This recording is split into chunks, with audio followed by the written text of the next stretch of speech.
Dans la doctrine militaire, il y a une règle simple. Le sous-marin est l'arme d'un assassin, pas celle d'un guerrier. Sa mission est de frapper en traître et de se cacher, de couler des transports sans défense et de ne jamais, au grand jamais, engager le combat avec un destroyer, un navire conçu pour vous tuer. Mais, dans la principale base navale du Japon, ils n'ont pas fait face à un sous-marin. Ils ont fait face à un démon venu chasser les chasseurs. Août 1944. Le Harder se préparait de nouveau à prendre la mer. Mais cette fois, tout était différent. Après sa triomphale 5e patrouille, le navire n'était plus une simple unité de combat portant le numéro de coque SS 257. Il était devenu une légende, un mythe vivant. Et ce mythe le précédait, créant autour de lui une aura d'invincibilité. Dans les docks de Fremantle, on regardait le Harder avec une crainte superstitieuse. Les marins des autres sous-marins s'approchaient juste pour toucher sa coque, comme si cela pouvait leur porter chance. Pour la flotte américaine, il était un talisman. Pour Sam Dealey et son équipage, c'était à la fois un honneur et une malédiction. Ils étaient devenus les otages de leur propre gloire. Désormais, on n'attendait plus d'eux de simples victoires. On attendait d'eux un miracle, encore et encore. Mais de l'autre côté du Pacifique, dans les états-majors de la flotte impériale japonaise, l'attitude envers le Harder était tout autre. Le démon de Tawi-Tawi n'était plus un fantôme. Il avait désormais un nom. Et une chasse avait été ouverte sur ce nom. Chaque commandant de destroyer japonais, chaque pilote d'avion de lutte anti-sous-marine ne rêvait que d'une chose, trouver et détruire le Harder. C'était devenu une affaire d'honneur. Une question de vengeance pour l'humiliation qu'ils avaient subie. Toutes les forces de défense anti-sous-marine furent jetées à sa recherche. Les meilleurs acousticiens, les équipements les plus récents, des groupes tactiques spéciaux, tout était mis en œuvre pour que la légende accomplisse sa dernière patrouille. Cette fois, il ne devait pas s'échapper. Sam Dealey lui-même ressentait cette tension. Il était un héros, mais il n'était pas stupide. Il comprenait que sa tactique, ses audacieuses attaques frontales, avaient fonctionné parce qu'elle était inattendue. Elle brisait les schémas, mais maintenant, l'ennemi connaissait sa signature. Ils l'attendaient, ils étudiaient ses manœuvres. L'élément de surprise, qui était son principal atout, avait disparu. La chance, comme on le sait, ne peut être éternelle. Pour cette 6e patrouille, le Harder n'était pas seul.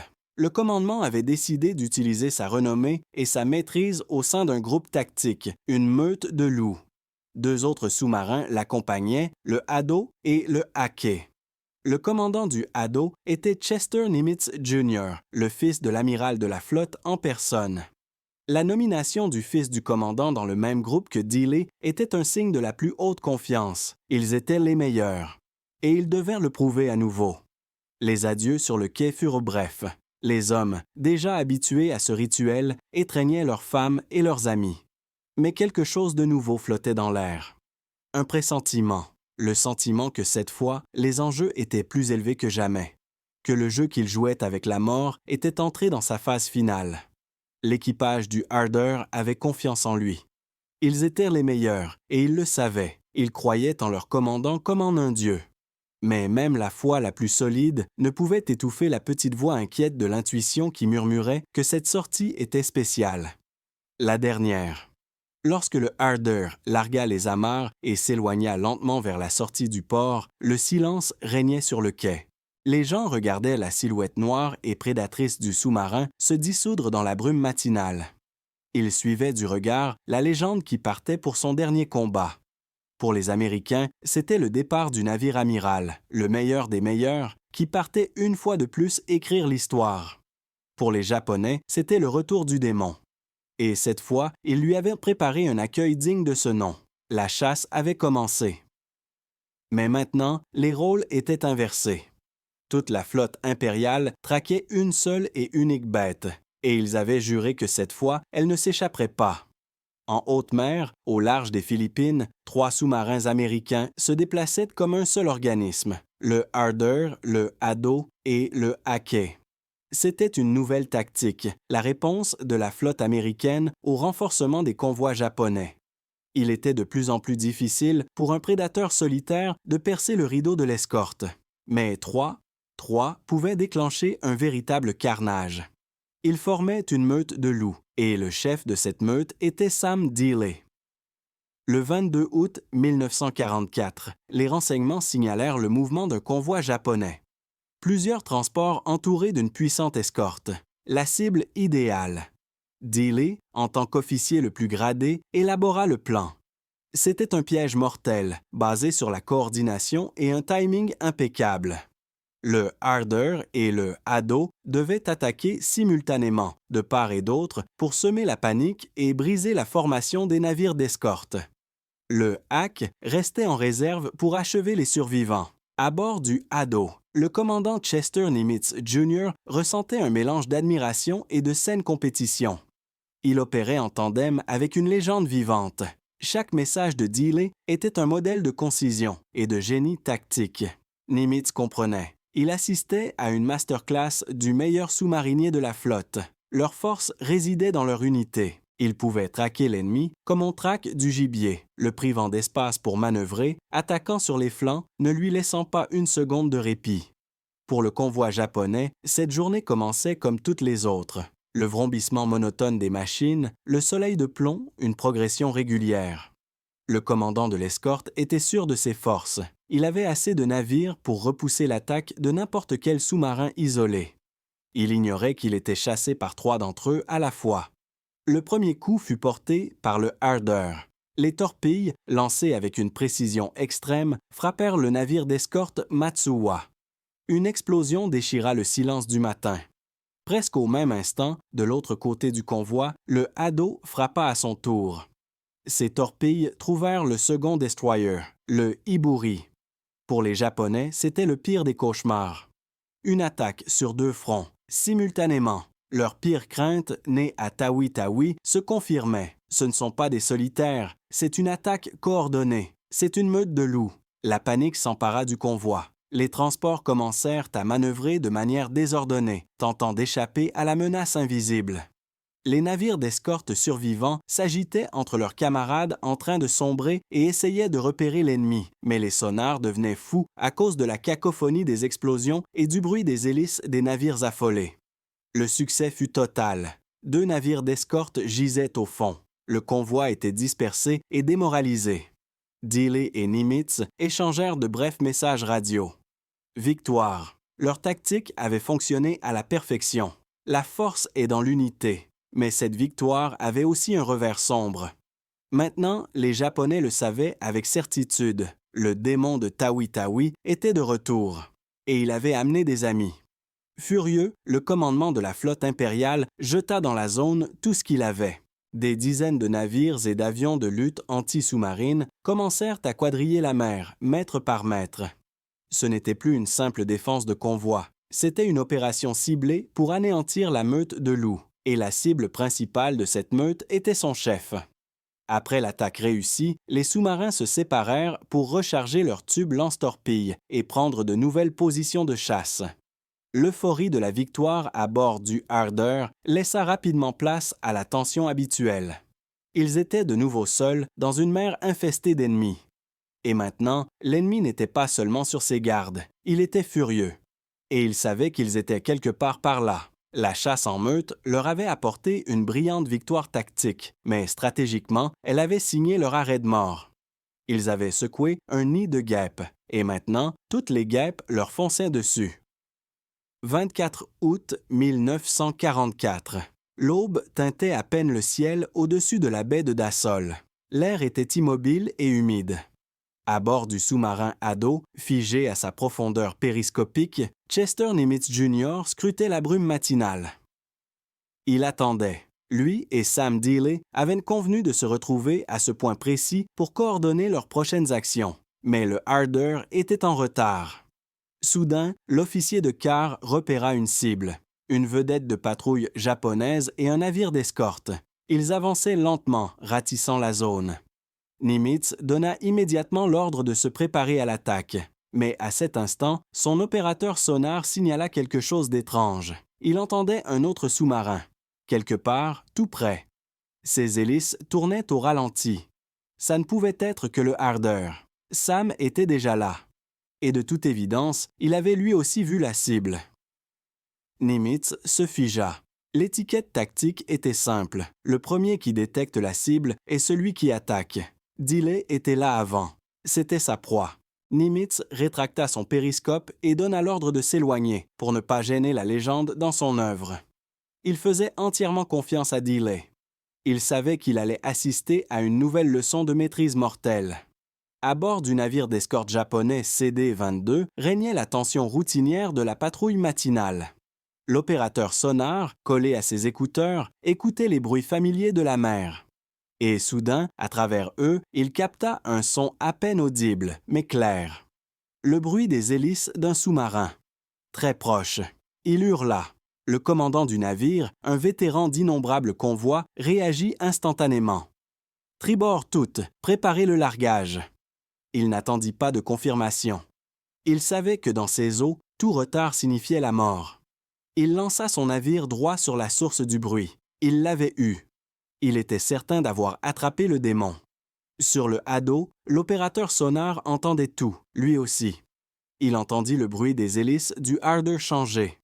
Sam manœuvrait, se préparant à l'attaque. Puis, il entendit l'escorteur japonais accélérer brusquement.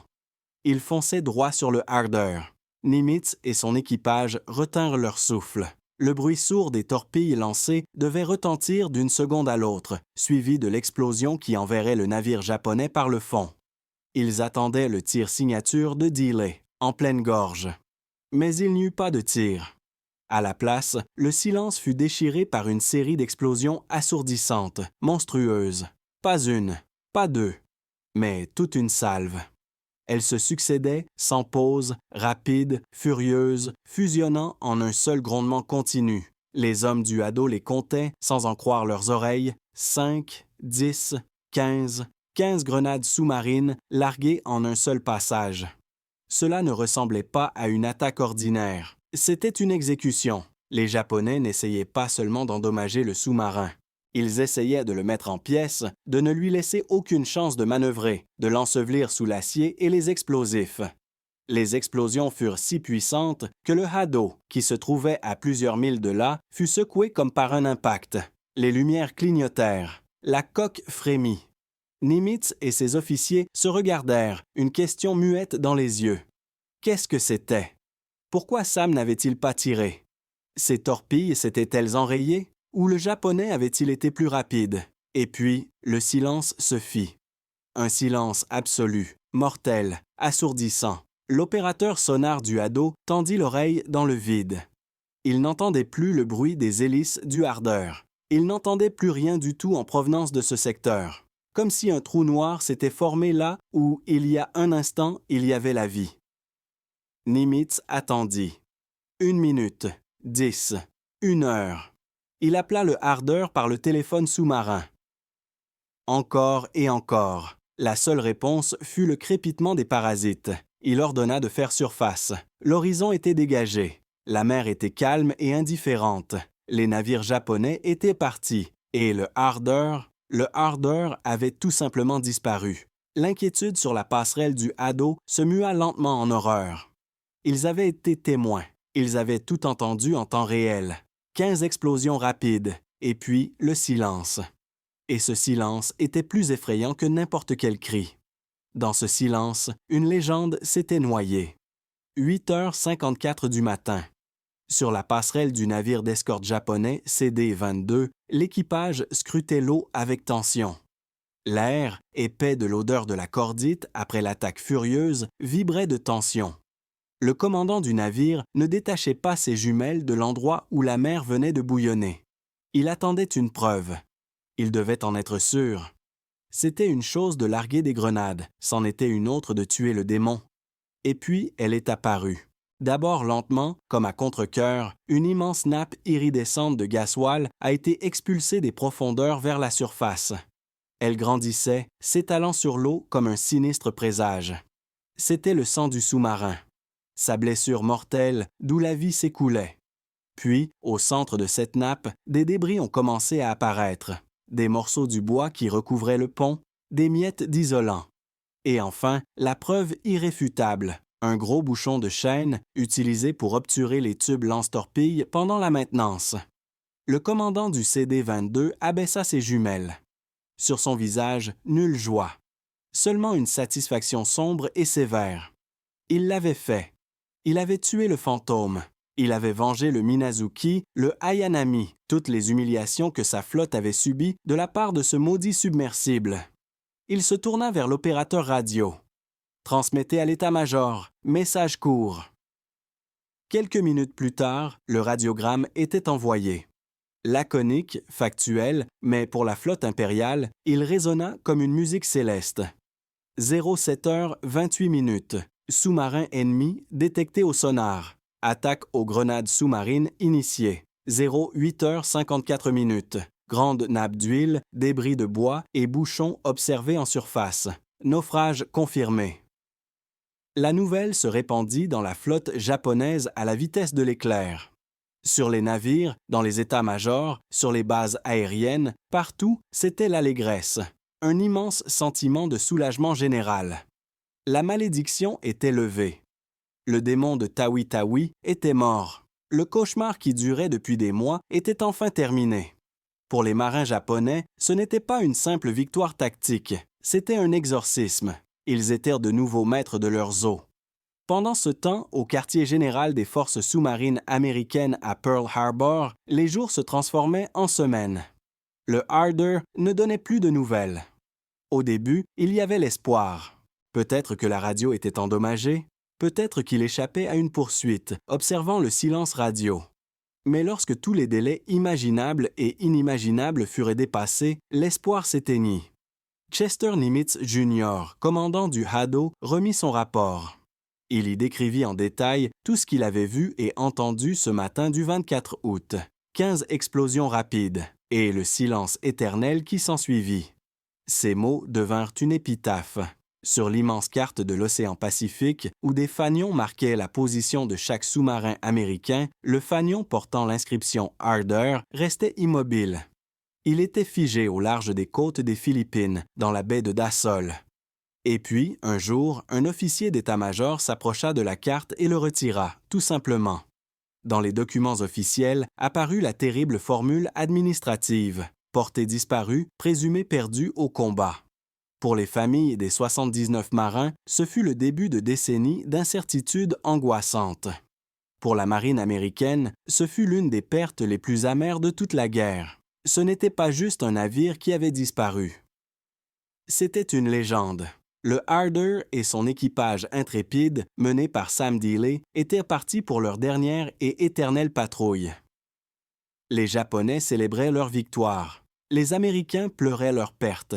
Mais les deux camps s'accordaient sur une chose. La partie était terminée. Le démon était mort. Le fantôme reposait en paix. Et la mer avait gardé son secret. La guerre était terminée. Les canons s'étaient tus. Et le monde commençait lentement à panser ses plaies. Mais pour ceux qui avaient perdu leurs proches, la guerre ne se termine jamais. Pour Edwina Dealey, la veuve du commandant du Harder, elle se poursuivait dans le silence assourdissant de leur maison à Dallas, dans les lettres qu'elle relisait des centaines de fois et sur le visage de son fils, qui ne verrait jamais son père.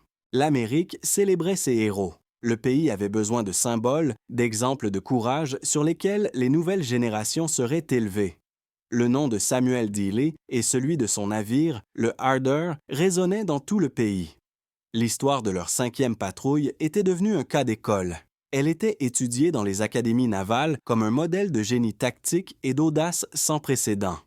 Sa tactique du tir à la gorge est entrée dans les manuels, bien qu'avec la mention « extrêmement risqué ». Le gouvernement des États-Unis décida de décerner au commandant Samuel Dealey la plus haute distinction militaire du pays, la médaille d'honneur. À titre posthume. Un jour d'après-guerre, Edwina Dealey se tenait à la Maison-Blanche, dans le bureau ovale. Face à elle se trouvait le président des États-Unis, Harry Truman. Elle portait une robe sombre et sobre. Dans ses mains, elle tenait une feuille de papier pliée, la dernière lettre de son mari.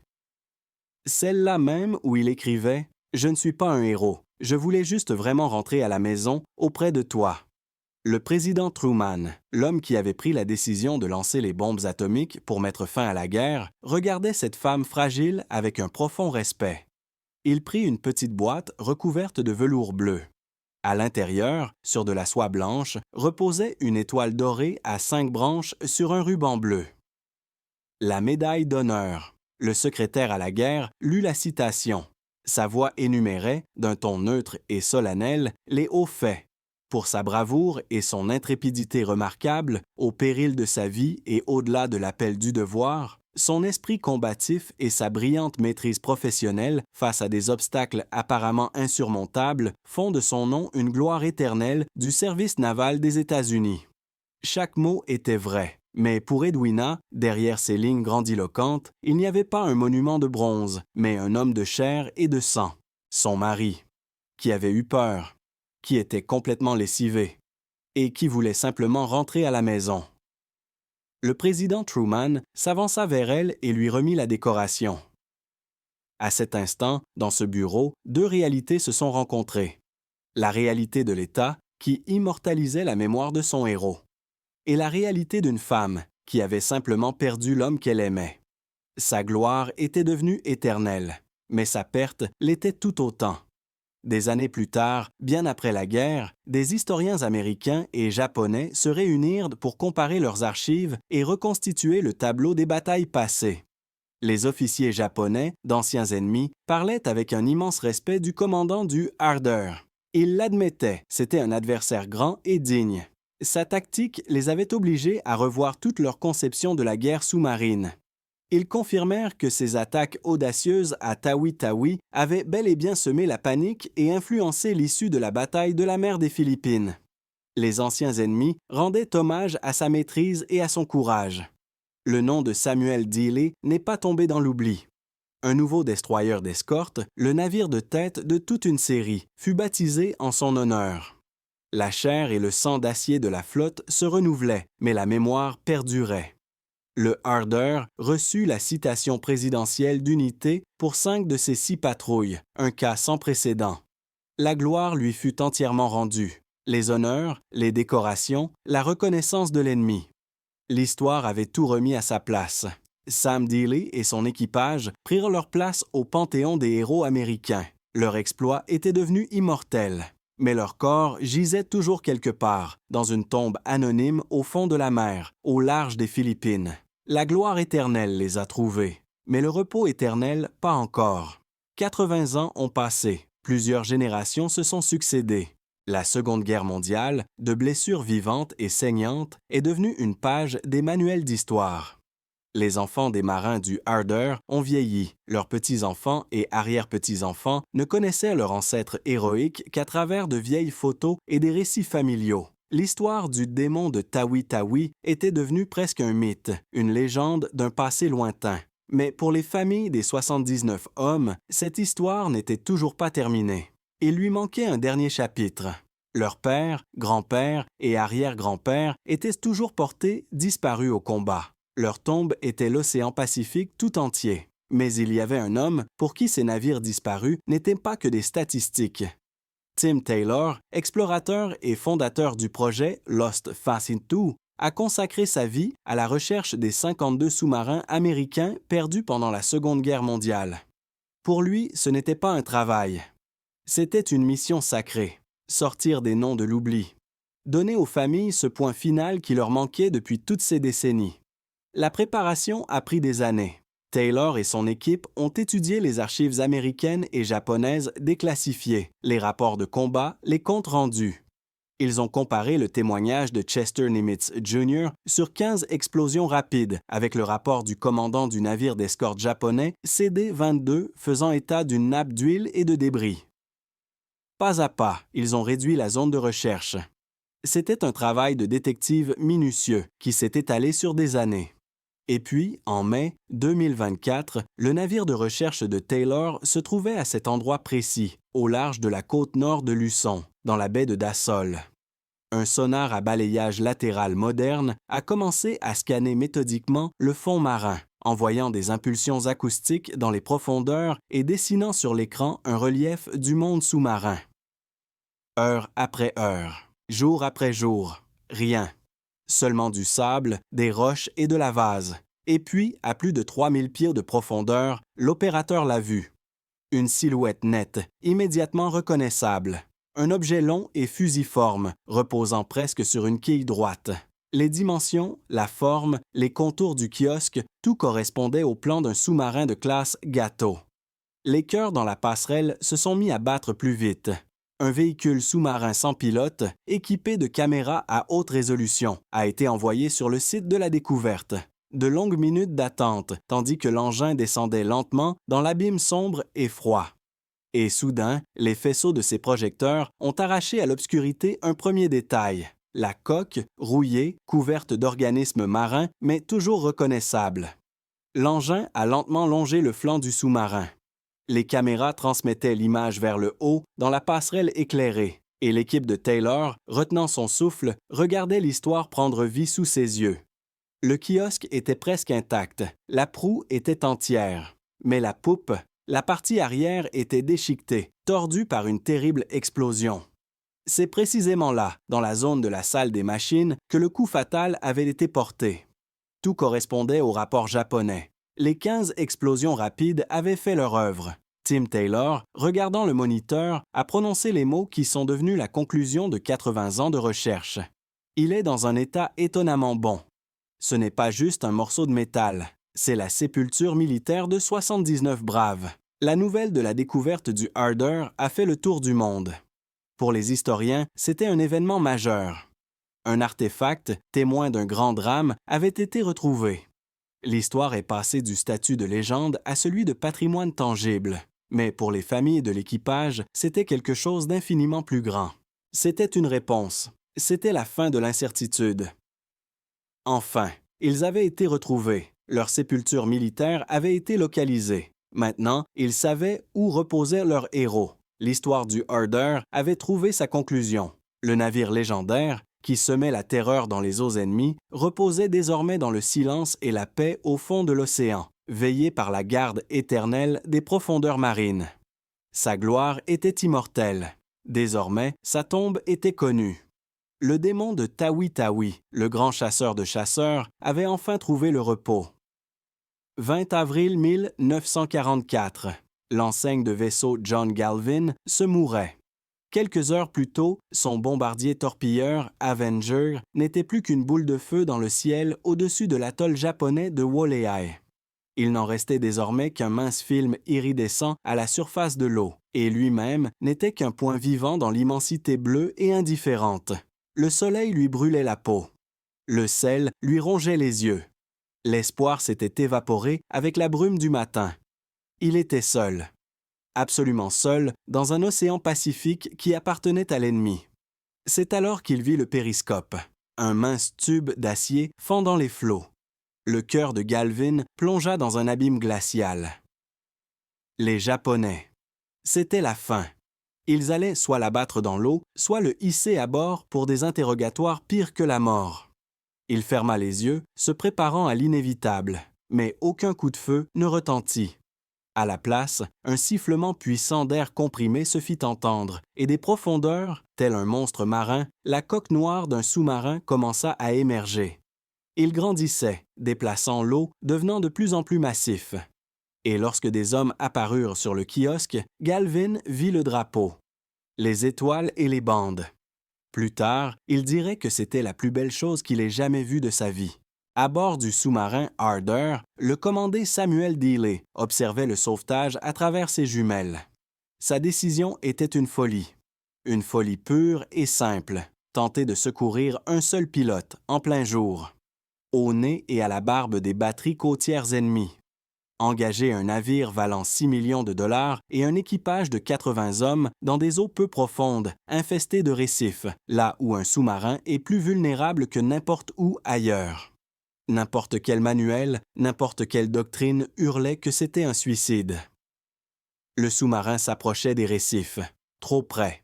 Des balles tirées de la côte commencèrent à fuser. Elles claquaient contre la coque, arrachant des étincelles. Les marins sur le pont lancèrent une bouée de sauvetage. Quelques minutes plus tard, le pilote épuisé était hissé à bord. Dealey abaissa ses jumelles. Il accueillit Galvin près de l'écoutille, lui tendit la main et, avec un sourire en coin, lui dit « Bienvenue à bord, fiston. Désolé pour le désordre, on est un peu occupé par la guerre. » Pour l'observateur japonais, l'œil rivé à ses jumelles sur la rive de l'atoll de Woleai, la scène qui se déroulait n'était pas seulement une erreur tactique de l'ennemi, c'était la confirmation de toute leur philosophie de la guerre. Les Américains sont sentimentaux, ils sont irrationnels. Ils sont prêts à sacrifier un atout stratégique inestimable, une machine à tuer de haute technologie pour sauver une seule vie insignifiante. Ils sont prévisibles dans leur humanité. Et cette prévisibilité est leur plus grande faiblesse, qu'ils le sauvent, qu'ils étalent leur témérité. Cet imbécile de commandant vient de dévoiler son jeu. Il est émotif. Il valorise les hommes plus que l'acier. Et donc, il est facile à anticiper. Mais ils avaient tort. Ils ne voyaient qu'un côté de la médaille. Pour John Galvin, les semaines qui suivirent à bord du Harder furent une révélation. Il s'attendait à voir des têtes brûlées jouant avec la mort. Il découvrit un équipage d'incroyables professionnels. Quand l'alerte au combat retentissait, le navire se transformait en un mécanisme parfaitement huilé. Pas un mouvement superflu, pas un cri de panique. Au centre de cette symphonie de chaos contrôlé se trouvait Sam Dealey. Calme comme un roc, sa confiance se transmettait à chaque marin dans les compartiments étouffants. Galvin comprit. Ce que les Japonais avaient pris pour une sentimentalité téméraire était en réalité tout autre chose. C'était la confiance absolue, glaciale, d'un commandant en son navire et en son équipage. Une confiance qui lui permettait de faire ce que d'autres n'osaient même pas imaginer. Les Japonais avaient vu en lui un sauveur. Ils pensaient connaître leur ennemi. Ils ne se doutaient pas encore que l'homme qui risquait tout pour en sauver un risquerait tout avec la même facilité pour tuer, et qu'il le ferait comme personne ne l'avait fait avant lui. L'euphorie du sauvetage de John Galvin à bord du Harder fut de courte durée. Elle s'évapora à l'instant même où l'opérateur sonar arracha son casque, les yeux écarquillés de terreur. Il avait entendu ce qui, pour n'importe quel sous-marin, était le prélude de la mort. Les impulsions à haute fréquence, insistantes, d'un sonar actif. Ping! Ping! Ping! Ils étaient repérés. Le chasseur était là. Sur la passerelle du destroyer Ikazuchi, la confiance régnait. Son commandant venait de recevoir un rapport de la côte, un sous-marin ennemi repéré près des récifs, agissant avec audace et témérité. Et le voilà, sur son hydrophone. Une marque nette, claire. Dans la doctrine militaire de la flotte impériale, les rôles étaient distribués depuis 1000 ans. Le destroyer est un guerrier, un samouraï. Il se bat à découvert. Ses armes sont la vitesse, l'artillerie et les grenades sous-marines. Le sous-marin est un ninja, un assassin. Il frappe en traître et disparaît. Mais quand l'assassin est découvert, son destin est scellé.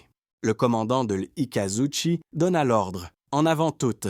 Préparez-vous à larguer les grenades. Le prédateur d'acier de 2000 tonnes mit le cap sur sa cible, fendant les vagues. La proie était acculée. Dans le poste de commande central du Harder, l'air semblait s'être changé en verre. Des dizaines de paires d'yeux étaient rivés sur un seul homme, Sam Dealey. Chaque homme dans ce compartiment connaissait le protocole. Plongée d'urgence, prenez de la profondeur, silence à bord, voilà ce que tout commandant sensé aurait ordonné. Se cacher, se tapir, et prier pour que les premières grenades ne déchirent pas la coque pressurisée. Le bruit des hélices du destroyer en approche s'intensifiait. Ce n'était plus seulement un son, c'était une vibration que chacun sentait dans sa peau. Il pénétrait l'acier, emplissant le sous-marin d'une terreur profonde, primitive. Ils étaient dans une mâchoire d'acier et elle se refermait. Et à cet instant, Sam Dealey donna un ordre qui contredisait tout. Toute logique, toute l'expérience de la guerre sous-marine.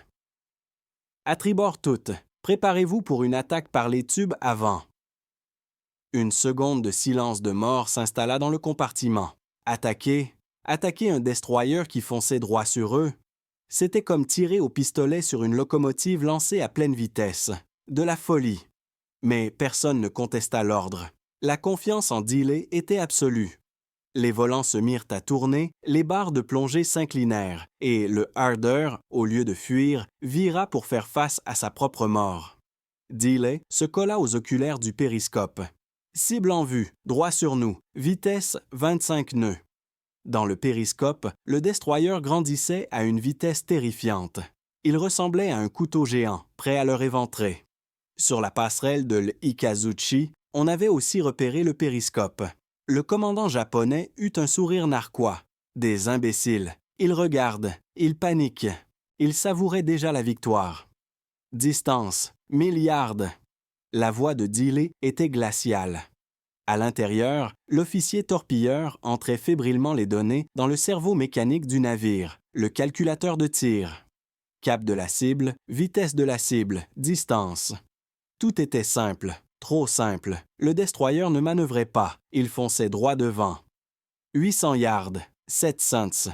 Sur la passerelle de l'Ikazuchi, le commandant voyait déjà la masse du sous-marin sous l'eau. Il leva la main pour ordonner le largage des grenades. Tube 1, 2, 3, feu! 3 torpilles quittèrent les tubes avant du Harder. 3 lances mortelles fonçant à la rencontre du prédateur. Pour les Japonais, c'était impensable. Impossible. Ils virent les sillages de bulles bien trop tard. Une seconde de confusion. Une seconde de réalisation. Et puis, il n'y eut plus ni seconde, ni temps. À l'intérieur du Harder, ils entendirent 3 explosions assourdissantes. Le sous-marin fut secoué si violemment que les hommes furent projetés à terre. Dealey, sans quitter le périscope, annonça avec un calme de mort « Impact confirmé. La cible se brise en 2. » Là où se trouvait un instant plus tôt le redoutable Ikazuchi, une colonne de feu, de fumée noire et de métal tordu s'éleva vers le ciel. Quelques minutes plus tard, tout était fini. À bord du sous-marin américain, le choc fit place à la jubilation. Ils l'avaient fait. Ils n'avaient pas seulement survécu, ils avaient tué le chasseur. Dans son rapport, Sam Dealey écrirait plus tard cette phrase, sèche mais chargée d'une vérité mortelle. La meilleure façon de traiter une escorte est de l'attaquer en premier et avec détermination. Pour le commandement japonais, la perte du destroyer Ikazuchi fut une anomalie regrettable, un cas isolé. L'attaque suicide d'un fou qui avait eu un coup de chance. Il ne savait pas encore que ce n'était pas un hasard. C'était la naissance d'une nouvelle doctrine, cauchemardesque, et son auteur était un démon qui venait de tirer son premier coup droit dans la gorge de la flotte impériale. Juin 1944, le mouillage de Tawi-Tawi, aux Philippines. Ce n'est pas une simple base, c'est l'antre du diable. Ici, dans la brume tropicale, est rassemblée toute la force de frappe de la flotte impériale japonaise, les porte-avions géants, Taiho et Shokaku, les cuirassés, les croiseurs lourds, toute l'armada d'acier de l'amiral Jisaburo Ozawa se préparait pour la bataille décisive de la guerre. Ici battait le cœur de l'Empire et il était mieux protégé que le palais de l'empereur à Tokyo. Sur la passerelle de son navire amiral, l'amiral Ozawa contemplait ses navires avec un sentiment de confiance totale et inébranlable. L'air était épais de chaleur, d'odeur de diesel et de métal chauffé à blanc. Des centaines de navires étaient au mouillage, protégés par des champs de mines et un rideau dense de destroyers patrouilleurs qui sillonnaient jour et nuit les approches de la base. L'idée qu'un sous-marin ennemi puisse pénétrer dans cette forêt d'acier lui paraissait absurde. C'était physiquement impossible. Leur sonar l'aurait entendu à des kilomètres. Leur patrouille l'aurait pulvérisé avec des grenades sous-marines. Ici, à Tawi-Tawi, ils étaient en sécurité absolue. C'était un axiome. Mais à 100 pieds de profondeur, juste sous les quilles de sa flotte, les axiomes n'avaient plus cours. Dans le poste de commande centrale du sous-marin Harder, la réalité était tout autre. L'air était vicié, lourd d'odeur de sueur et d'ozone. La température avait depuis longtemps dépassé les 35 degrés. Les marins se tenaient à leur poste en short, des gouttes de sueur coulant lentement le long de leur dos. Ici, pas de fiers navires amiraux ni de soleil tropical. Il n'y avait qu'un silence tendu, vibrant, seulement troublé par le bourdonnement régulier des moteurs électriques et le grincement de la coque comprimée par la pression de l'eau. Chaque son provenant de l'extérieur était soit une sentence, soit une chance. Et à cet instant, l'opérateur acoustique, le casque si serré sur ses oreilles que les jointures de ses doigts blanchissaient sur ses tempes, écoutait la symphonie de la puissance ennemie, le grondement régulier des hélices des navires lourds au mouillage, les bruits secs et saccadés des vedettes qui s'agitaient, et surtout le battement méthodique, métronomique, des hélices d'un destroyer patrouilleur qui croisait juste au-dessus d'eux. Ils n'étaient pas simplement en territoire ennemi, ils étaient au cœur même des ténèbres. Un son suspect, une bulle d'huile à la surface, un regard trop long dans le périscope, et l'antre du diable se transformerait en leur tombeau commun. Sam Dealey donna l'ordre. « Levez le périscope ». Le mince tube s'éleva silencieusement de l'eau de quelques centimètres seulement. 3 secondes. Un regard qui embrasse tout le panorama de la flotte ennemie. Évaluation de la distance, de la vitesse, du cap. Baisser le périscope. C'était suffisant. Il avait choisi sa cible, le destroyer Minazuki, naviguant dans un zigzag anti-sous-marin paresseux. Il était insouciant. Il était chez lui. À l'intérieur du sous-marin, les ordres furent murmurés. Les servomoteurs du calculateur de torpille se mirent à vrombir. Les marins du compartiment avant signalèrent qu'ils étaient prêts. Personne n'élevait la voix. Personne ne faisait de mouvements brusques. C'était le travail de chirurgien opérant à cœur ouvert sur l'ennemi. Feu! Le navire tressaillit à peine lorsque l'air comprimé expulsa 3 torpilles des tubes. 3 spectres silencieux se précipitèrent vers leur cible. Sur la passerelle du Minazuki, l'officier de quart s'étirait paresseusement, maudissant la chaleur. Il pensait au dîner et à un saké frais. Il ne pensait pas à la mort. Elle vint sans prévenir, sous la forme d'une explosion assourdissante qui souleva le navire de 2000 tonnes comme s'il était un jouet. La coque se brisa. Les chaudières explosèrent. En quelques minutes, le destroyer qui devait protéger la flotte disparut dans les eaux troubles du port. Pour l'amiral Ozawa, ce fut un choc, une alerte, de la colère, mais pas de panique, pas encore. Il reçut le rapport sur la perte d'un navire d'escorte. Un incident fâcheux, une incursion audacieuse, mais isolée d'un ennemi incroyablement chanceux. Bien sûr, ce sous-marin devait déjà s'enfuir à toute vitesse, essayant de sauver sa peau. L'amiral ordonna de renforcer les patrouilles et de trouver l'insolent. Il croyait encore maîtriser la situation. Il ne savait pas que le Harder n'était parti nulle part. Il s'était tapi au fond, dans son propre repère. Et ce n'était que le premier sang. Le démon était là. Et il ne faisait que commencer sa chasse. 7 juin 1944. Moins de 24 heures s'étaient écoulées depuis la perte du Minazuki. Au fond de la baie de Tawi-Tawi, dans le ventre d'acier du Harder, Sam Dealey attendait. La patience était une arme, au même titre que la torpille. Il savait que les Japonais étaient furieux. Il l'entendait dans le travail de leur sonar, dans les zigzags chaotiques et nerveux des destroyers de patrouille. Il le cherchait. Toute la flotte cherchait un unique sous-marin. L'amiral Ozawa était en effet enragé. La perte d'un destroyer dans son propre port, réputé imprenable, était une gifle. Il lança tout ce qu'il avait à sa recherche.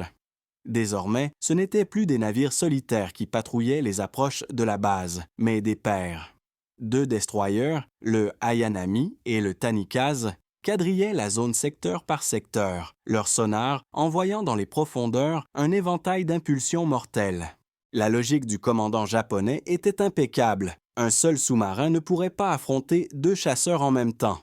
S'il en attaquait un, le second le détruirait immédiatement. La mission d'un sous-marinier est de survivre. Il n'oserait donc pas attaquer. Il se cacherait.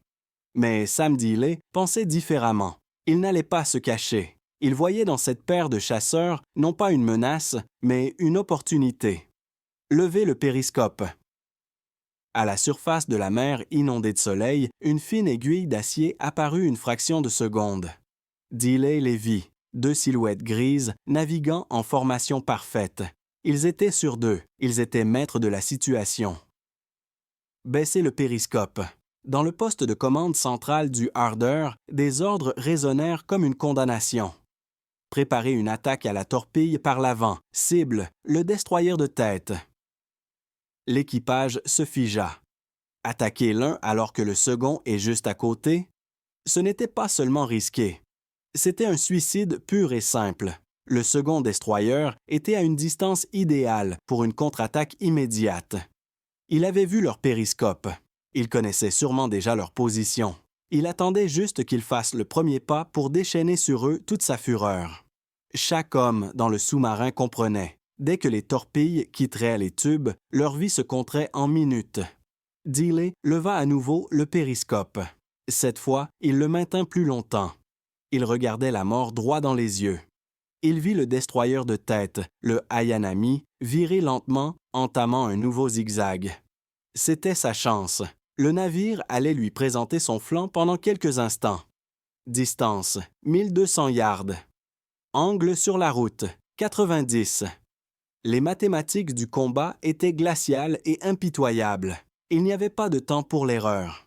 Sur la passerelle du Tanikaze, le second destroyer, l'officier de quart remarqua le fin sillage du périscope. Il hurla en le pointant du doigt. Le commandant du Tanikaze donna l'ordre. « À toute vitesse, cap pour l'éperonner ». Il lança son navire sur l'ennemi. Il était convaincu que la partie était terminée. Mais il était trop tard. Tube 1, 2, 3, feu! La voix de Dealey était parfaitement calme. Le Harder frémit.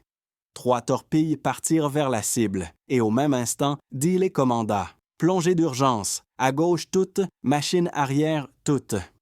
Il n'attendit pas pour admirer le résultat. Il savait que le second prédateur fonçait déjà sur lui.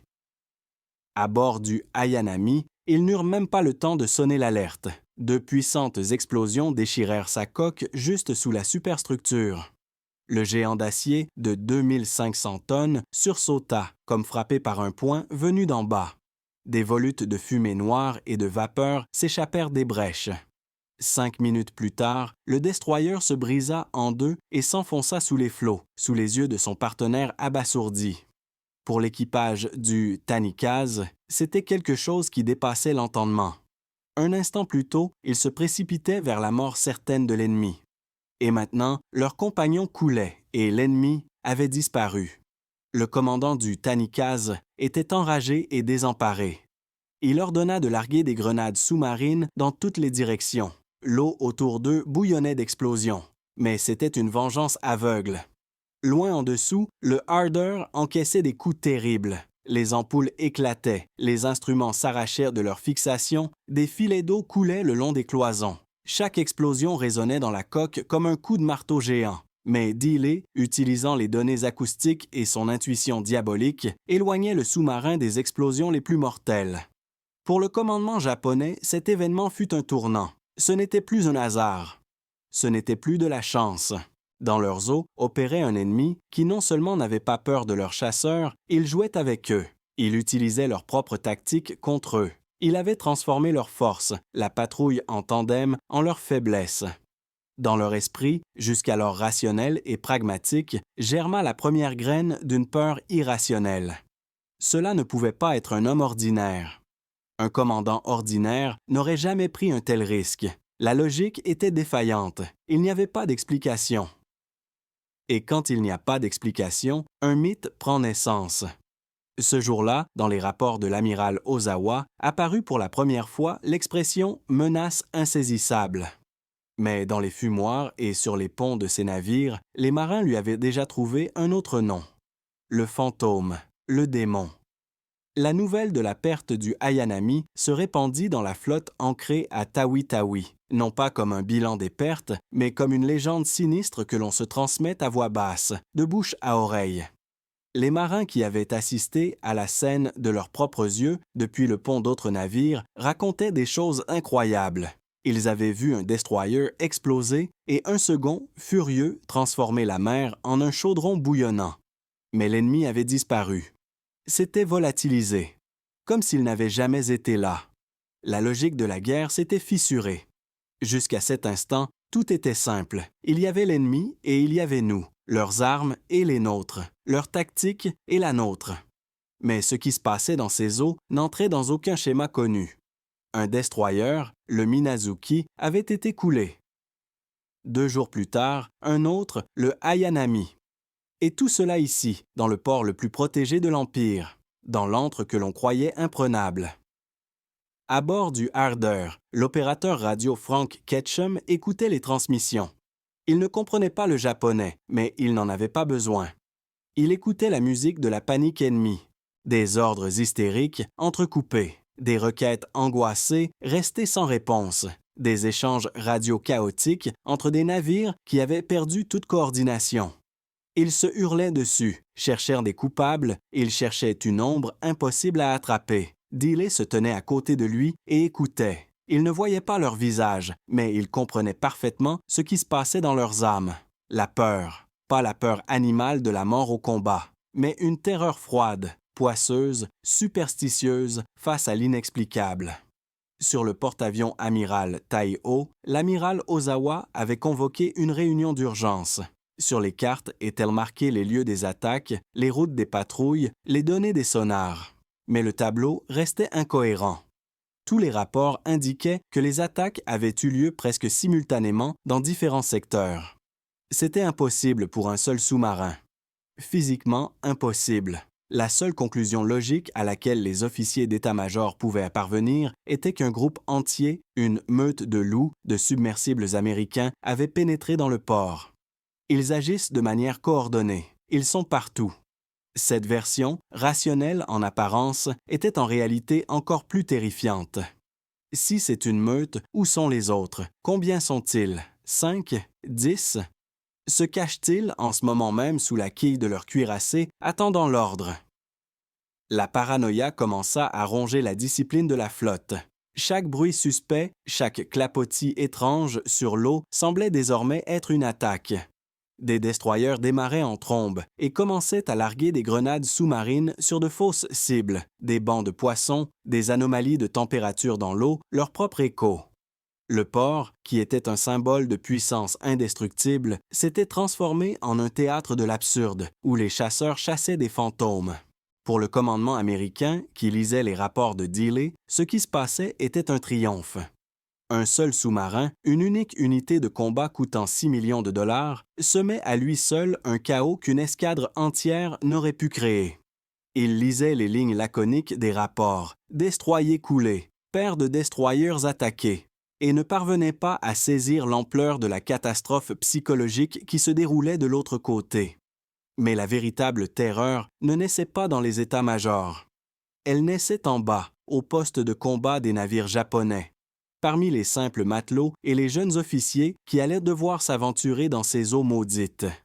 Ils ne croyaient plus aux meutes de loups. Leur instinct de marin leur soufflait que c'était autre chose, quelque chose d'unique, d'entier, d'insaisissable, une créature qui pensait et agissait au-delà de la compréhension humaine, qui n'attaquait pas les transports, mais les chasseurs, qui ne se cachait pas, mais attaquait, qui surgissait de nulle part et disparaissait dans le néant. C'est à ce moment-là que ce nom est né. Il ne figurait dans aucun ordre officiel, mais il était sur toutes les lèvres, le démon de Tawi-Tawi. Des années plus tard, lors d'un interrogatoire, un officier japonais capturé, un vétéran de ces événements, tenta d'expliquer à son enquêteur américain ce qu'ils avaient ressenti. Il dit « Nous n'avions pas tant peur de vos porte-avions que de vos sous-marins, surtout celui qui chassait les destroyers. Il était comme un fantôme. » Sam Dealey et son équipage ne savaient pas encore qu'ils avaient cessé d'être de simples soldats. Ils ne savaient pas que leur navire avait cessé d'être une simple machine d'acier et de câbles. Dans l'esprit de toute une flotte ennemie, ils étaient devenus un mythe, une légende vivante et sanguinaire, et cette légende, en elle-même, était devenue leur arme la plus redoutable. Le spectre était né. Et il avait faim. Nuit du 8 juin. Une nuit tropicale d'encre sans lune enveloppait l'archipel. La mer et le ciel se confondaient en une seule toile sombre, sur laquelle les navires n'étaient que des ombres à peine plus denses. Après la panique et les bombardements chaotiques de la journée, un calme trompeur s'était installé dans le port de Tawi-Tawi.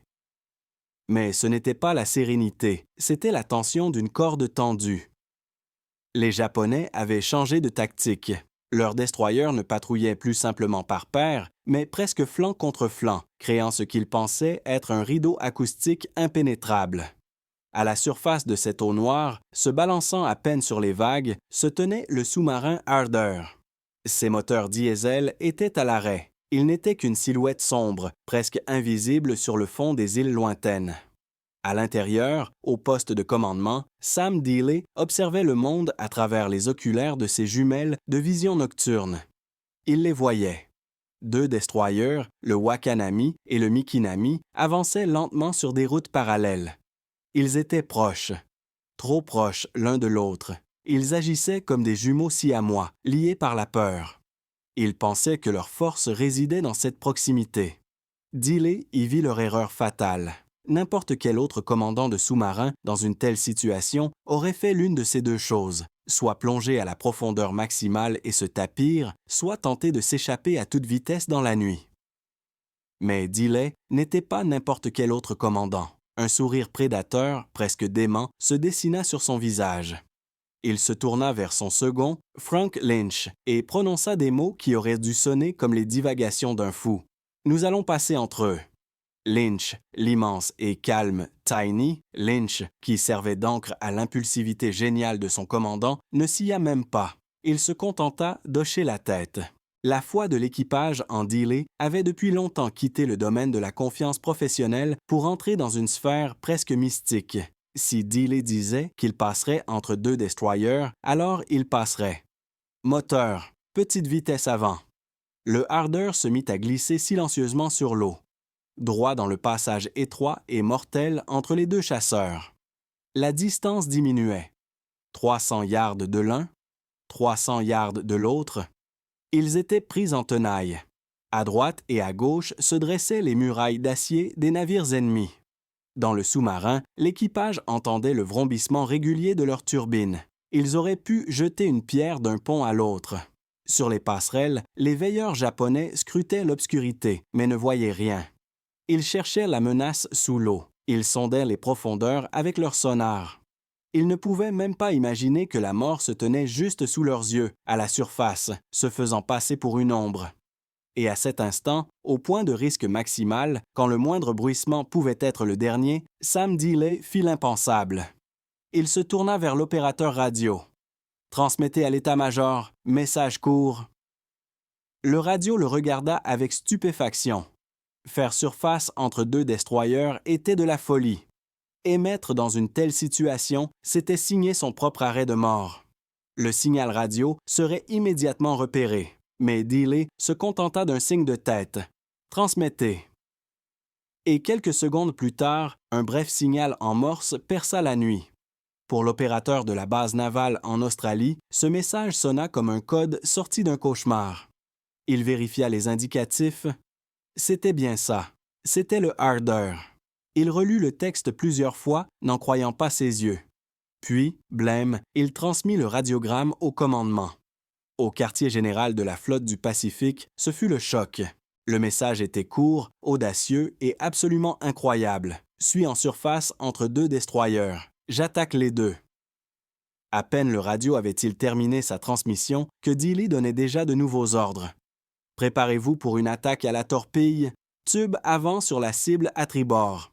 Tube arrière sur la cible à bâbord. C'était son plan. Il allait frapper des 2 côtés simultanément. Tube avant, feu.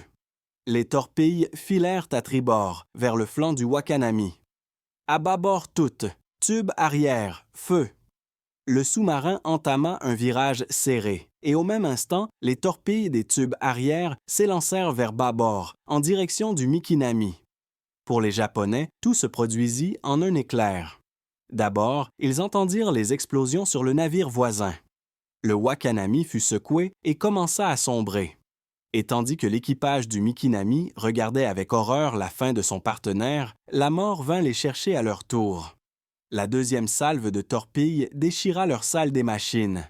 Le Harder, après avoir exécuté sa pirouette mortelle, plongea dans l'obscurité salvatrice des profondeurs, laissant à la surface 2 carcasses en flammes. Pour la flotte japonaise, ce fut la goutte de trop. 2 destroyers, anéantis. Simultanément, à une distance extrêmement faible. L'hypothèse de la meute de loups leur semblait maintenant une pathétique tentative d'expliquer l'inexplicable. Aucune meute n'aurait pu réussir un tel exploit. Cela avait été exécuté avec une précision diabolique et une audace inhumaine.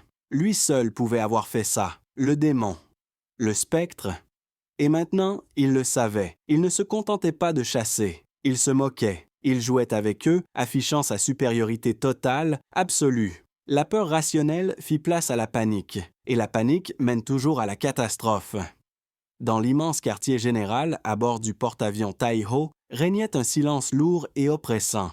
Sur une grande table était étalée une carte des opérations, parsemée de fanions qui, la veille encore, symbolisaient une puissance invincible et aujourd'hui une impuissance humiliante.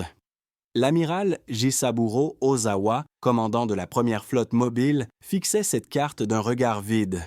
Son visage, habituellement impénétrable comme un masque de samouraï, était maintenant déformé par un mélange de colère et de désarroi. En quelques jours seulement, son monde avait basculé. Le plan qu'il avait mûri pendant des mois, l'opération Ago, la bataille décisive qui devait anéantir la flotte américaine dans la mer des Philippines et renverser le cours de la guerre, ce plan s'effondrait sous ses yeux. Et la cause n'était pas la flotte ennemie, ni des centaines d'avions, mais un seul, un maudit fantôme, qui avait transformé sa base principale, sa forteresse imprenable, en un piège mortel. Les rapports s'accumulaient devant lui, plus terrifiants les uns que les autres. Le destroyer Minazuki, coulé. Le Ayanami, coulé. Le Wakanami et le Mikinami, coulés. Un autre, le Tanikaze, lourdement endommagé. 5 navires d'escorte. 5 chasseurs qui devaient protéger ses porte-avions gisaient au fond de la baie. Son rideau de protection anti-sous-marine n'avait pas seulement été percé, il avait été réduit en lambeaux. Mais les chiffres des pertes n'étaient qu'une partie du problème. Bien plus effrayante était la panique qui s'était emparée de ses capitaines et de ses amiraux. Ils ne faisaient plus confiance à leur sonar. Ils ne faisaient plus confiance à leurs yeux. Ils ne faisaient plus confiance à la mer. Chaque commandant exigeait un renforcement de son escorte. Chacun craignait de quitter le port, sachant que quelque part, dans les eaux troubles, un démon les attendait. Le moral des troupes, qui aurait dû être à son apogée avant la bataille décisive, s'était évaporé. Il avait été remplacé par une terreur superstitieuse. Ozawa était un pragmatique. Il comprenait que mener au combat une flotte en proie à la peur était le plus sûr chemin vers la catastrophe. Il ne pouvait pas risquer ses précieux porte-avions, le dernier espoir de l'Empire, tant que cette menace sous-marine ne serait pas éliminée. Il se trouvait face à un dilemme monstrueux. Le calendrier de l'opération exigeait une sortie en mer immédiate pour intercepter les Américains. Mais son instinct de survie hurlait que sortir maintenant était un suicide. Il prit la seule décision possible, bien qu'humiliante. Il donna l'ordre de reporter le départ de la flotte. De 2 jours. 2 jours d'une importance critique. Toute sa flotte, toute l'armada prête pour la plus grande des batailles, se retrouvait piégée dans son propre port. Piégé par la peur d'un seul sous-marin. Ces 48 heures ne furent pas consacrées à la préparation du combat contre la flotte américaine, mais à une chasse fiévreuse, presque hystérique, au Harder. Des dizaines de destroyers et de patrouilleurs sillonnaient les eaux sans relâche, larguant des centaines de grenades sous-marines. L'aviation survolait la baie, cherchant à la surface des nappes de pétrole ou le sillage d'un périscope. Tawi-Tawi s'était transformé en un chaudron bouillonnant. À bord du Harder, tapi dans les profondeurs, l'équipage écoutait ce concert infernal. Les explosions retentissaient de manière quasi ininterrompue. Le sous-marin était secoué et soulevé. Mais ils étaient en sécurité. Dealey les avait conduits dans un recoin tranquille et secret de la baie, et ils n'étaient plus que les spectateurs d'un théâtre dont ils étaient eux-mêmes les metteurs en scène. Ils ne connaissaient pas toute l'étendue de leur succès.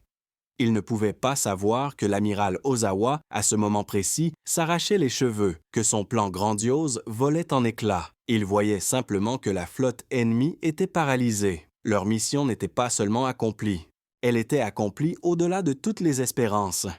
Ces 2 jours que Sam Dealey avait offerts à la flotte américaine se révélèrent inestimables. L'amiral Spruance, commandant de la 5e flotte américaine, obtint un temps supplémentaire pour se préparer, pour concentrer ses forces. Quand la flotte d'Ozawa quitta enfin Tawi-Tawi, elle n'était plus un prédateur partant à la chasse, mais une victime en retard à son rendez-vous avec le destin. Elle avait perdu l'effet de surprise. Son moral était brisé. La bataille de la mer des Philippines, que les pilotes américains surnommeront plus tard le grand tir aux pigeons des Mariannes, se solda par une défaite écrasante de la flotte japonaise. Des centaines d'avions japonais furent abattus, 3 porte-avions, dont le navire amiral Tai-O, furent coulés. La flotte impériale subit des pertes irréparables dont elle ne se remettra jamais jusqu'à la fin de la guerre. Les historiens débattront des causes de cette victoire. Ils parleront de la supériorité des avions américains, de l'habileté des pilotes, du génie de l'amiral Spruance. Mais au début de cette chaîne d'événements, à sa base même, il y aura un seul sous-marin. Et son commandant qui, par son audace insensée, sema une panique stratégique et, à lui seul, enferma toute une armada dans son port, prédestinant l'issue de la grande bataille avant même qu'elle ne commence. 10 juin 1944. Les compartiments des torpilles du Harder étaient vides. 24 poissons mortels, la totalité de ses munitions, avaient été tirées. 24 fois, l'équipage avait entendu le sifflement de l'air comprimé et le bruit sourd de la torpille quittant son tube. Leur arme principale était désormais épuisée. Le navire qui avait terrorisé toute une flotte s'était transformé en un prédateur édenté. La mission était terminée. Sam Dealey donna l'ordre, cap sur la base. Le sous-marin quitta lentement et prudemment les eaux maudites de l'archipel de Sulu. Derrière eux, ils laissaient l'antre du diable, qu'ils avaient transformé en son enfer personnel. Devant eux s'étendait le long chemin jusqu'à Fremantle, en Australie. Dans le poste de commandement central, sous la lumière de lampes blafardes, Dealey était penché sur une table. Il rédigeait son rapport. Celui-là même qui entrerait dans les annales de l'histoire navale. Il écrivait sans émotion, dans un style sec, presque télégraphique.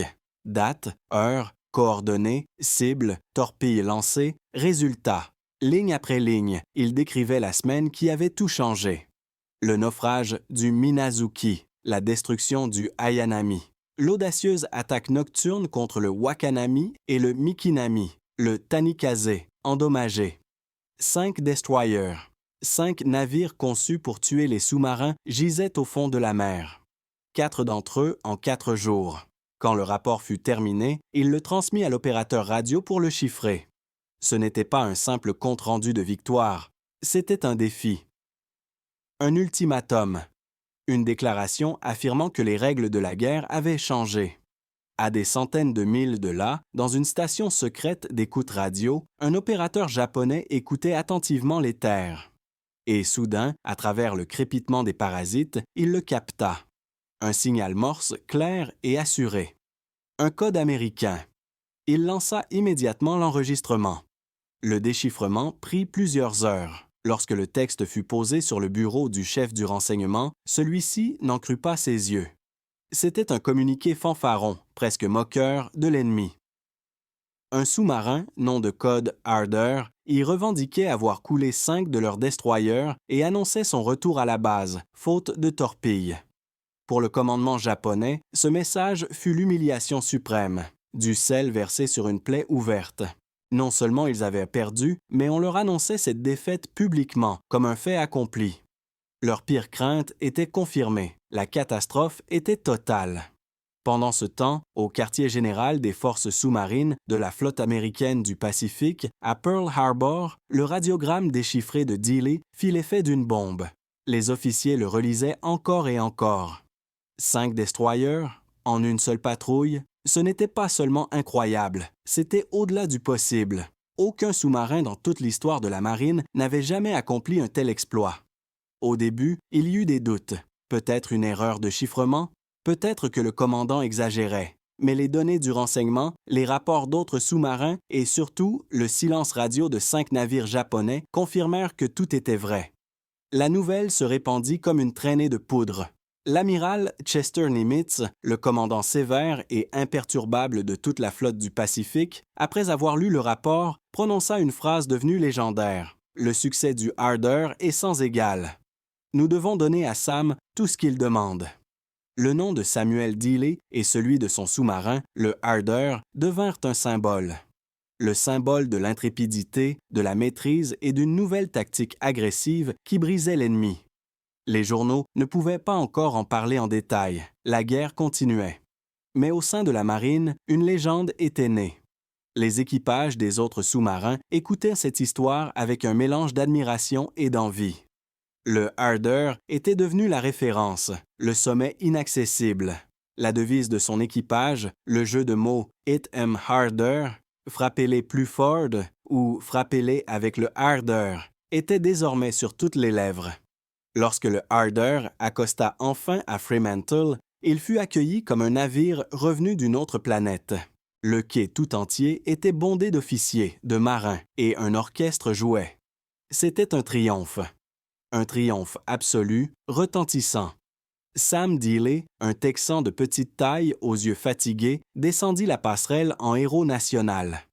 Lui et son équipage avaient accompli l'impossible. Ils avaient prouvé qu'un sous-marin n'était pas seulement l'arme d'un assassin qui frappe dans l'ombre. Entre leurs mains, il était devenu l'arme d'un guerrier qui pénètre dans l'antre de l'ennemi pour chasser les chasseurs. Leur rapport légendaire n'était pas un simple compte-rendu de mission. C'était le témoignage de la naissance d'un héros et de la naissance d'un mythe immortel. La réception triomphale à Fremantle était terminée. Les orchestres s'étaient tus, les bouteilles de champagne avaient été vidées. Les héros de la 5e patrouille, l'équipage du USS Harder, prenaient un repos bien mérité. Ils étaient au sommet de leur gloire. Leurs noms circulaient de bouche à oreille, leurs exploits étaient devenus une légende qui remontait le moral de toute la flotte. Pour le monde entier, ils étaient des surhommes, des guerriers intrépides qui regardèrent la mort en face et en riaient. Leur commandant, Samuel Dealey, était l'incarnation de cette image. Il recevait les félicitations des amiraux, serrait des mains, répondait aux questions. Il était calme, sûr de lui, c'était un roc. C'est ainsi que le voyaient ses subordonnés, ainsi que le voyait le commandement. C'était un héros forgé dans l'acier. Mais lorsque les portes de sa cabine se refermaient, lorsqu'il se retrouvait seul, le masque d'acier tombait. Et sous ce masque se trouvait un homme ordinaire. Un homme à bout, épuisé par une tension inhumaine. Le 10 juin, le jour même où il avait envoyé son rapport légendaire, Sam Dealey s'assit pour écrire une autre lettre. Pas pour les amiraux, pas pour l'histoire. Cette lettre était adressée à une seule personne, sa femme, Edwina, qui l'attendait à des milliers de kilomètres de là, à Dallas. Et dans cette lettre, il n'y avait pas un mot sur le triomphe, pas la moindre allusion à l'héroïsme. Assis à une petite table, le crayon dans sa main tremblait à peine. Il cherchait les mots pour lui décrire ce qui ne pouvait être décrit. Non pas le fracas des explosions ou le grincement de la coque sous la pression des grenades sous-marines, mais ce vide intérieur et glacial qui subsiste une fois que tout est terminé. Il essayait de lui expliquer ce que ses victoires avaient coûté. « Jamais de ma vie, écrivait-il, je n'ai été aussi occupé et aussi effrayé. » Cette seule phrase détruisait tout le mythe héroïque. L'homme qui avait froidement manœuvré son navire entre deux destroyers. L'homme qui avait tiré des torpilles dans la gueule du prédateur qui fonçait sur lui. L'homme qui, à lui seul, avait paralysé toute une flotte, avouait sa peur. La peur la plus simple, la plus humaine, la plus dévorante. Il se souvenait de ces instants, ces secondes qui s'étiraient en une éternité lorsqu'il observait au périscope le navire ennemi approcher. Il sentait son propre cœur battre à l'unisson avec le grondement des turbines adverses. Il voyait les visages de ces hommes, leurs yeux emplis d'une confiance absolue, inconditionnelle. Et cette confiance pesait sur lui plus lourdement que les tonnes d'eau au-dessus de sa tête. Il n'avait pas le droit à l'erreur. Une seule erreur, et les 79 hommes, qui croyaient en lui comme en un dieu, se transformeraient en vapeur et en métal tordu au fond de l'océan. Il écrivait à sa femme « Cette mission a été un cauchemar. Je suis pressé comme un citron. » Il ne lui parlait pas de tactique, d'angle de cap, d'explosion. Il parlait du prix à payer, de ce poids invisible que chaque commandant porte sur son âme, du fardeau de la responsabilité pour la vie des autres. Pour l'équipage du Harder, leur commandant était un génie, un visionnaire, un homme qui ne connaissait pas la peur. Ils le suivaient au cœur de l'enfer parce qu'ils étaient convaincus qu'il savait toujours ce qu'il faisait, qu'il les sortirait de n'importe quel pétrin. Leur foi était sa force, mais elle était aussi sa malédiction. Il ne pouvait pas leur montrer sa faiblesse. Il ne pouvait pas se permettre ne serait-ce qu'une ombre de doute. Il était leur roc, Mais à l'intérieur de ce roc, une tempête faisait rage. À la fin de la lettre, après tous les aveux de fatigue et de peur, il écrivit les mots les plus importants, ceux qui étaient la véritable raison de tout ce qu'il faisait. « Je ne suis pas un héros », écrivait Sam Dealey à sa femme. « Je voulais juste vraiment rentrer à la maison, auprès de toi. » Ce n'était pas un rapport. C'était une confession. L'aveu que derrière chaque ligne sur une citation, derrière chaque médaille et chaque mot grandiloquent, il n'y a pas un surhomme, mais un homme ordinaire, qui a une peur bleue, mais qui fait son travail. Et qui, plus que tout au monde, ne désire qu'une chose, que ce cauchemar se termine et qu'il puisse simplement rentrer chez lui. Cette lettre, écrite à l'apogée de sa gloire, est devenue le document le plus honnête de cette guerre.